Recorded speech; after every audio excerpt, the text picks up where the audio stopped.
Good day, I'm Lorraine Mendez, and this is your JIS News for Tuesday, August 2.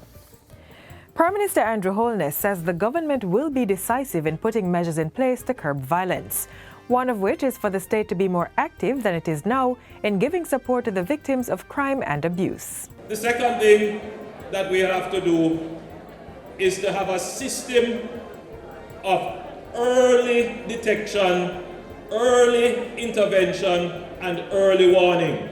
We will have to develop a new way of identifying violent perpetrators in our society and getting them into programs much earlier. Mr. Holness says he's to receive an interim report soon from the Anti-Violence Commission, which will guide measures to address this issue. Other measures being taken by the government include reviewing and revising several laws, such as the Offences Against the Person, Domestic Violence, and the Child Care and Protection Acts.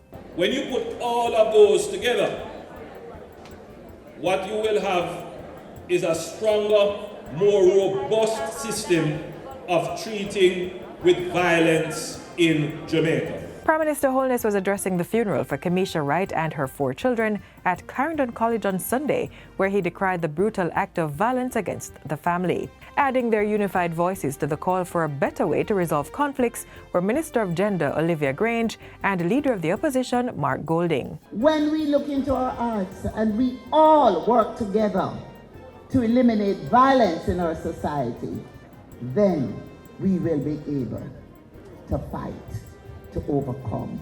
We must change our ways, Jamaica. We must control our anger. We must value life and respect each other and show each other love. If we continue along this path, we will never achieve the greatness that is our destiny as a nation. Prime Minister Andrew Holness has called on Jamaicans to honor the sacrifice of our national heroes by making our own sacrifice for generations to come. In his Emancipation Day message, Mr. Holness said our individual efforts in educating children, building business, and abiding by the law would leave the next generation much better off. As you listen to this message against the backdrop of current social and economic crises, I want you to situate yourself in the generations of Jamaicans who struggled with the troubles and challenges of their time.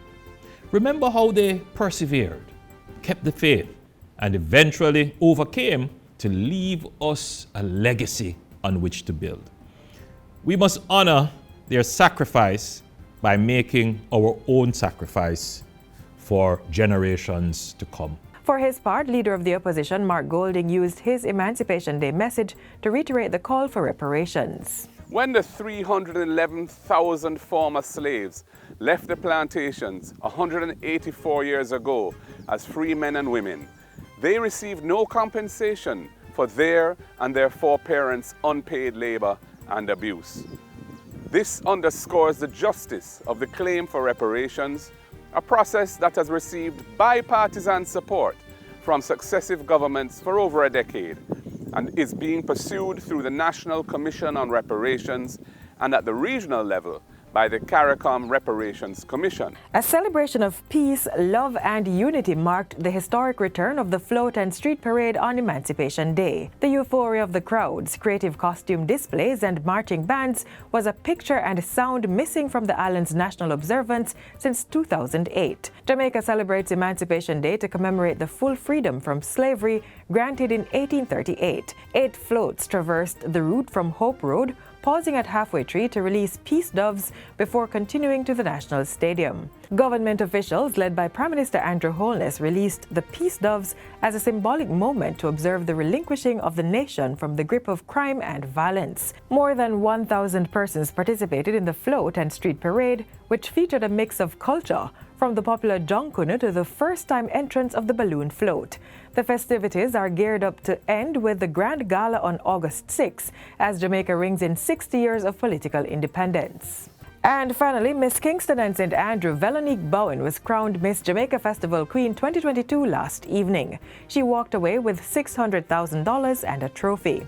Meanwhile, Miss Westmoreland LaShawn Redwood was crowned second runner-up and Miss Clarendon's Sherry Gay Johnson first runner-up. The top 3 were narrowed down from a pool of 13 parish queens. And that's it for JIS News today. I'm Lorraine Mendez. Thanks for watching.